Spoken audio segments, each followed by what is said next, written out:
Monter des vidéos sur Premiere Pro, c'est facile. Je vais te partager les 7 étapes indispensables pour monter ta vidéo. On commence tout de suite. Une fois que tu as installé Premiere Pro, tu vas l'ouvrir et ça devrait ressembler à ça. Et tu vas créer un nouveau projet. Choisis où tu vas l'enregistrer et donne-lui un nom. Ensuite, appuie sur Créer.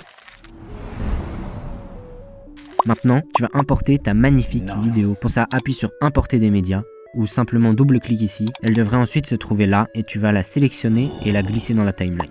Et tu vas appuyer sur C pour utiliser l'outil Cutter et V pour revenir sur la souris. Avec l'outil Cutter sélectionné, tu vas te mettre là où tu veux faire un cut et tu appuies. Ensuite, repasse sur la souris avec V, sélectionne la partie enlevée et appuie sur Supprimer. Maintenant, tu vas regarder toute la vidéo et quand il y a des blancs, tu coupes des bruits de respiration, tu coupes des hésitations, tu coupes des blagues ratées, tu coupes, bref, tu vas enlever tout ce qu'il ne faut pas. Parfait, tu as effectué ce qu'on appelle un dérush, mais regarde, il y a plein d'espaces vides entre toutes les coupures. Tu peux les enlever un par un en sélectionnant le vide et en appuyant sur Supprimer, mais pour aller plus vite, on va créer un raccourci clavier que tu pourras utiliser dans tes futurs montages. Pour ça, va dans Édition puis Raccourci clavier sur Windows et sur Mac, Premiere Pro puis Raccourci clavier. Cette fenêtre devrait apparaître, tu vas aller dans Recherche et rechercher Supprimer les espaces vides. Ensuite, tu vas devoir lui attribuer une touche, moi je l'ai mis sur B. Une fois que c'est bon, tu cliques sur OK. Maintenant, de retour dans la timeline, ne sélectionne rien et appuie sur B. Et tous les vides vont se supprimer. Petite pause pour te rappeler de faire un Commande ou CTRL S pour sauvegarder ton projet. C'est bien, t'as fait des cuts basiques. Mais il est l'heure d'apprendre le G-Cut et le L-Cut. C'est facile. Pour un L-Cut, tu vas rallonger l'audio du premier clip pour former un L. Et pour le G-Cut, c'est l'inverse. Tu rallonges l'audio du deuxième clip pour former un J. Utilise les G et L-Cut pour dynamiser ta vidéo. Et voilà, t'as fini la première étape de ton montage. Après le dérush, je m'occupe de rajouter des zooms. Pour ça, tu vas chercher dans les effets, l'effet transformation et le glisser sur le clip où tu veux mettre un zoom. On va avoir 3 types de zoom, le zoom lent, rapide et le dézoom.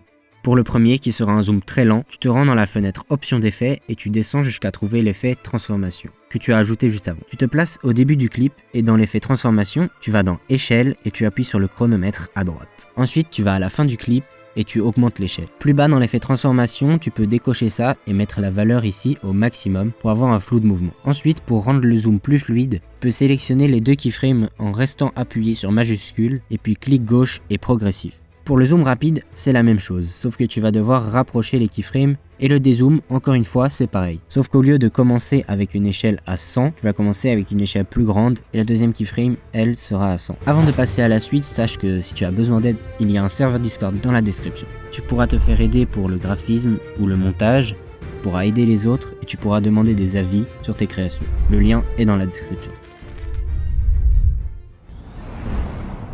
Toujours avec l'effet transformation, tu peux créer un tracking, c'est ça.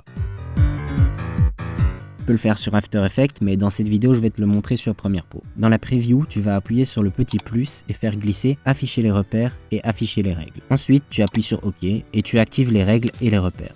Tu vas dans les règles et tu fais glisser en restant appuyé. Tu le fais aussi à l'horizontale pour avoir 2 repères et tu fais une croix, puis tu zoomes et tu mets la croix sur l'objet que tu veux traquer.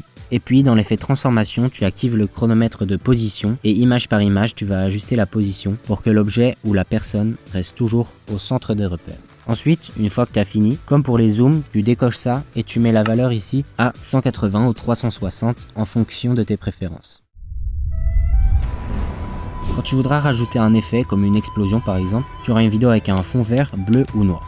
Pour le fond noir, rien de plus simple. Tu vas dans les options d'effets et tu vas dans opacité, puis dans mode de fusion et tu changes soit en écran, soit en densité linéaire ajoutée. Quand c'est un fond vert ou bleu, il faut aller chercher l'effet Ultra Key. Puis avec la pipette dans options d'effets, sélectionner le vert ou le bleu. Et juste au-dessus, dans paramètres, tu mets dynamique. Pour les transitions, j'utilise des presets et un plugin gratuit. Pour installer le plugin, recherche Premiere Composer sur internet et suis les instructions. Une fois qu'il est installé, ça ressemble à ça. La version gratuite est suffisante pour les transitions et c'est super simple à utiliser. Il y a juste à choisir la transition et à la glisser dans la timeline. Elle vient même avec un effet sonore, mais ça on en reparle plus tard. Le but n'est pas de mettre des transitions partout, mais il faut en mettre quand il y a un grand changement entre 2 clips. Aussi, évitez d'utiliser la même transition à chaque fois. On pourrait croire que la musique et les effets sonores ne sont pas importants, mais en réalité ils sont même très importants. Alors prends ton temps pour trouver la bonne musique et ne mets pas la même pendant toute ta vidéo. Et pour les effets sonores, retiens que quand quelque chose apparaît ou bouge, il faut lui mettre un bruit. Tu trouveras quelques sons dans le plugin Premiere Composer et c'est comme pour les transitions, il suffit de glisser sur la timeline. Maintenant, voici quelques astuces pour les sons et la musique. Si ta musique est trop longue ou pas assez longue, tu peux la rallonger ou raccourcir avec cet outil. Tu veux mettre de l'écho ou d'autres effets sur un son, je te laisse explorer la fenêtre Amélioration essentielle de l'audio.